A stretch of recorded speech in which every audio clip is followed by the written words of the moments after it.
В рамках Дня здоровья на выставке в форуме «Россия» на ВДНХ стенд Ингушетии посетил первый заместитель министра здравоохранения России Виктор Фисенко.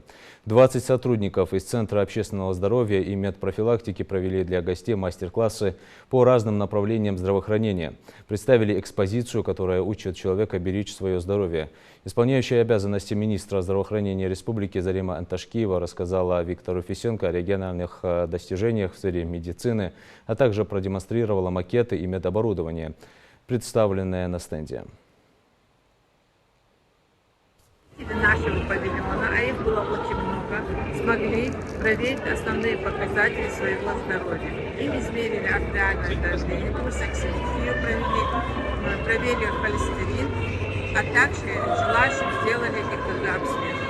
И это стало возможным и воплощается реально в жизнь благодаря вниманию и помощи федерального центра, а также помощи нашей республики.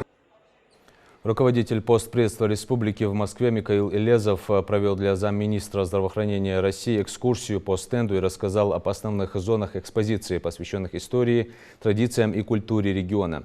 Врачи провели мастер-класс по оказанию первой медицинской помощи, объяснили, как правильно делать искусственное дыхание и массаж сердца.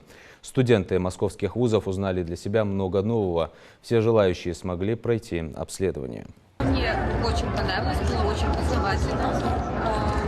Я считаю, что даже люди с немедицинским образованием сегодня очень даже хорошо смогут оказать первую помощь.